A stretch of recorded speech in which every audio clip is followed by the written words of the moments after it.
जय हिंद दोस्तों, आप सभी का स्वागत है। आज के इस वीडियो में हम लोग मौर्य साम्राज्य का शुरू से लेकर अंत तक जो भी इम्पोर्टेंट कॉन्सेप्ट बन सकते हैं उन सब का एक क्विक रिवीजन करेंगे। तो आप वीडियो को अंत तक जरूर देखें और अगर वीडियो आपको पसंद आए तो वीडियो को लाइक करें, शेयर करें, चैनल को सब्सक्राइब अवश्य कर लें। नमस्ते। चलिए आज चलते हैं समय में पीछे और जानते हैं भारत के पहले महान साम्राज्य मौर्य साम्राज्य की कहानी। ये कहानी है जीत की, शासन की और एक ऐसी विरासत की जो आज तक हमारे साथ है।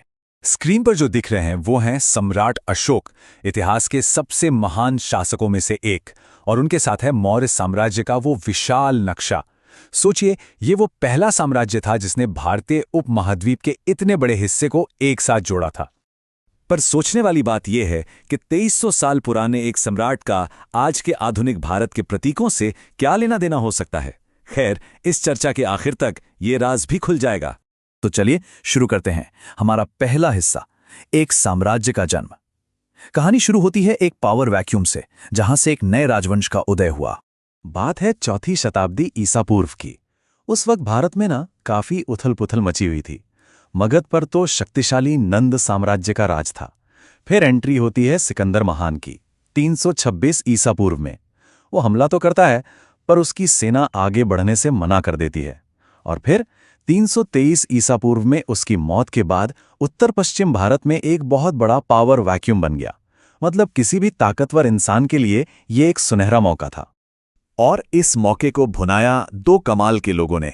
एक थे चंद्रगुप्त मौर्य, जो इस साम्राज्य के संस्थापक बने, और दूसरे थे उनके गुरु चाणक्य, जो एक मास्टर स्ट्रैटेजिस्ट थे। इन दोनों ने मिलकर इतिहास का रुख मोड़ने का पूरा प्लान बना लिया। दिलचस्प बात यह है कि एक रोमन इतिहासकार हैं जस्टिन, वो चंद्रगुप्त के बारे में लिखते हैं। वो कहते हैं, इस आजादी का हीरो तो सैंड्रा कोटोस यानी कि चंद्रगुप्त था, पर जीत के बाद उसने आजादी को गुलामी में बदल दिया।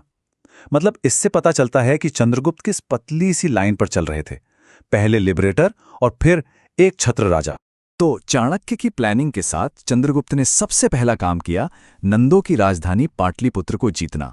इसके बाद उन्होंने अपना ध्यान पश्चिम की तरफ लगाया और वहां सिकंदर के जनरल सेल्यूकस निकेटर को हराया, और इस तरह उनका साम्राज्य पश्चिम तक फैल गया। और यहां एक बहुत ही इंटरेस्टिंग डील हुई।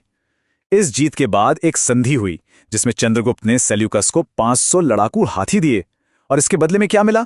आज के अफगानिस्तान समेत पश्चिम का एक बहुत बड़ा इलाका। यह दिखाता है कि वो सिर्फ लड़ना ही नहीं बल्कि डिप्लोमेसी भी जानते थे।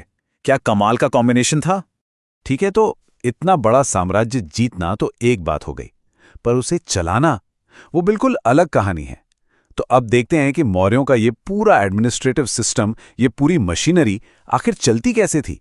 मौर्य एडमिनिस्ट्रेशन के केंद्र में था कौटिल्य के अर्थशास्त्र का सप्तांग सिद्धांत।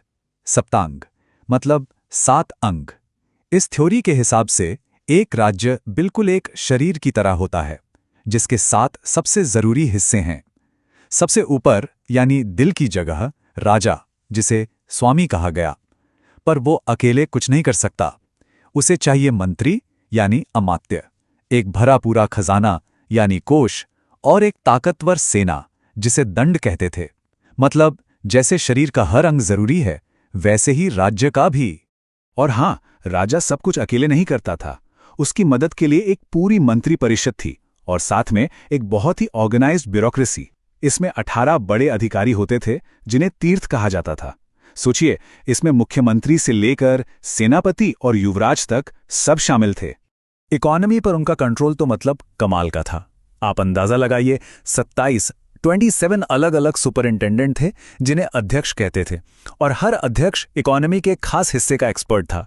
कोई व्यापार संभाल रहा है तो कोई वजन और माप देख रहा है, कोई टोल टैक्स का इंचार्ज है तो कोई सरकारी खेतों का। मतलब कुछ भी चांस पर नहीं छोड़ा गया था।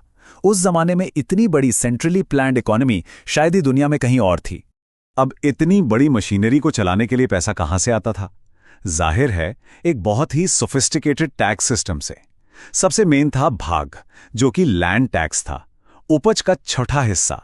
इसके अलावा कस्टम ड्यूटी थी, रोड टैक्स था, यहां तक कि इमरजेंसी टैक्स का भी सिस्टम था।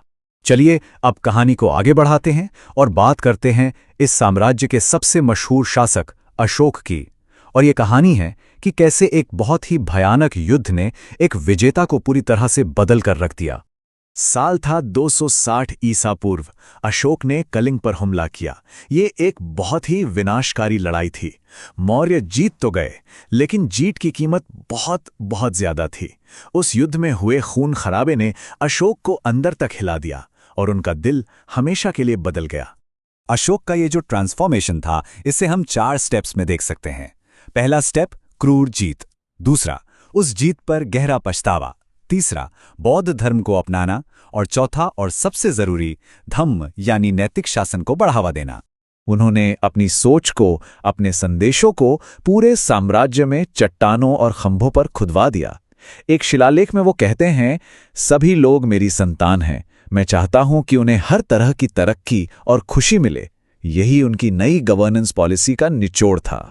तो असल में हुआ क्या? अशोक के राज में साम्राज्य की पॉलिसी भेरी घोष से धम्म घोष में बदल गई। मतलब युद्ध के नगाड़ों की आवाज की जगह अब नैतिकता और शांति के संदेश ने ले ली। उन्होंने फैसला किया कि अब वो तलवार से नहीं बल्कि धम्म से जीतेंगे। देखिए, कोई भी साम्राज्य हमेशा के लिए नहीं रहता। मौर्य साम्राज्य भी खत्म हो गया, लेकिन उसकी विरासत वो आज भी जिंदा है। तो चलिए अब अपने आखिरी हिस्से में देखते हैं कि इस प्राचीन साम्राज्य की गूंज आज भी कैसे सुनाई देती है। हुआ ये कि 322 ईसा पूर्व में अशोक की मौत के बाद साम्राज्य धीरे धीरे कमजोर पड़ने लगा और टूटने लगा। और फिर 184 ईसा पूर्व में आखिरी मौर्य राजा बृहद्रथ की हत्या हो गई और यहीं से शुंग वंश की शुरुआत हुई।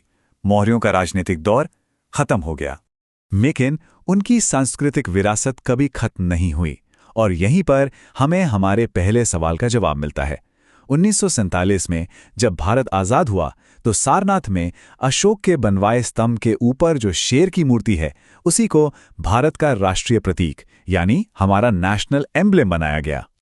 और इतना ही नहीं, उसी स्तंभ के नीचे जो 24 तीलियों वाला चक्र है, जिसे धर्मचक्र कहते हैं, वो आज हमारे तिरंगे के ठीक बीच में है। ये सीधे सीधे अशोक के धम्म को दिखाता है, नैतिकता, कर्तव्य और शांति का वो प्रतीक जो आज भी एक आधुनिक देश के झंडे का गौरव है। तो चलिए इस चर्चा को एक आखिरी सवाल के साथ खत्म करते हैं। क्या एक ऐसा साम्राज्य जो युद्ध की नींव पर बना हो, वाकई में शांति की विरासत छोड़ सकता है? अशोक और मौर्य साम्राज्य की कहानी शायद यही बताती है कि कभी-कभी एक शासक के दिल में आया बदलाव एक साम्राज्य की लाखों तलवारों से भी ज्यादा ताकतवर हो सकता है।